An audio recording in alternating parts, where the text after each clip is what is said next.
22 अक्टूबर 2014 के दिन कोलकाता के रहने वाले मोमिन अतास और अभिजीत पॉल ये दोनों कपल छुट्टियां मनाने के लिए देहरादून को चूज करते हैं।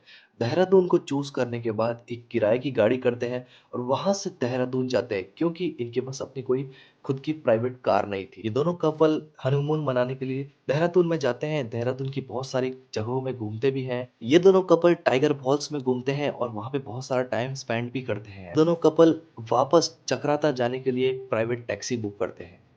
ये जो ड्राइवर था राजू, बहुत ही मास्टरमाइंड था।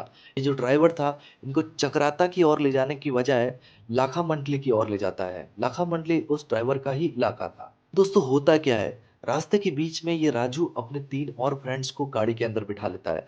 फ्रेंड्स में एक का नाम था बबलू और उसके और 2 दोस्त थे। इन तीनों को ये गाड़ी में बिठा लेता है।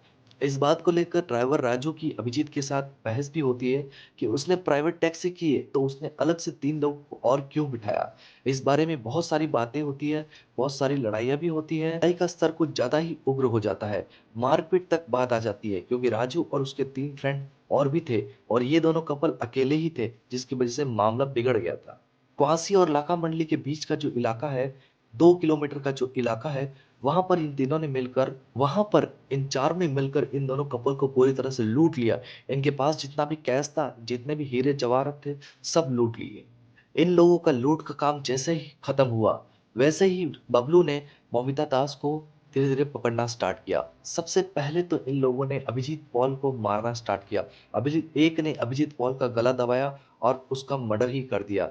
और उसको मारने के बाद इन लोगों ने उसे पीछे की डिक्की में डाल दिया, जैसे कि अभिजीत पॉल इस गाड़ी में हो ही नहीं। अब जैसे ही अभिजीत पॉल को मार दिया, मोमिता दास को इन्होंने अपने तीनों के पास में बैठाया।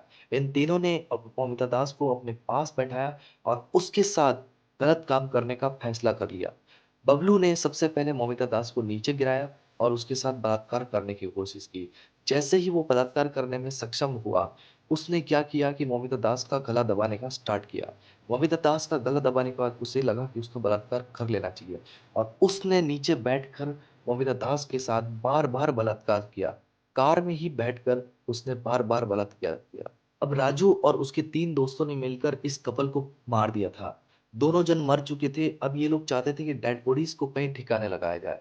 डेड बॉडीज को ठिकाने के लगाने के लिए ये लोग पास ही में यमुना के ब्रिज पर जाते हैं और वहां से बहती हुई यमुना के पानी में डेड बॉडीज को डालने का फैसला करते हैं।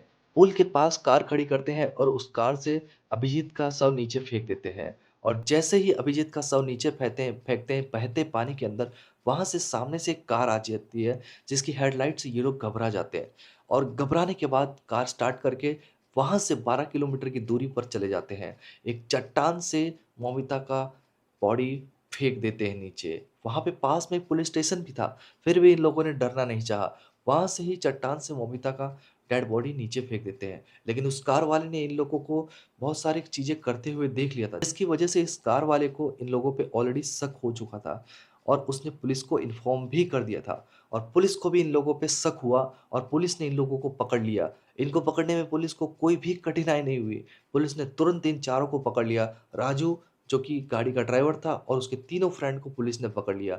पुलिस के डराने में पता चला कि बबलू ने कबूल कर लिया था। बबलू ने कहा सबसे पहले कि उन सब ने मिलकर मोमिता का गैंग रेप किया था और उसके बाद इन दोनों को मार दिया था। लेकिन जब बबलू पर स्ट्रिक्ट एक्शन से जवाब मांगा गया तब बबलू ने बता ही दिया कि उसने अकेले ने ही मोमिता का मर्डर किया था और फिर बाद में दोनों को मार दिया था। किसी और ने मोमिता का मर्डर नहीं किया था। इनकी गलती यही थी कि एक अनजान जगह पर ये लोग गए, वहाँ पे इन्होंने टैक्सी बुक की और टैक्सी में जो मालिक था उसके साथ इन्होंने बहसबाजी की, जिसकी वजह से उस टैक्सी ड्राइवर यानी कि राजू और उसके 3 दोस्त बबलू और दूसरे 2 लोगों ने मिलकर इनके साथ लूट-पाट और इनको पूरी तरह से खत्म कर दिया।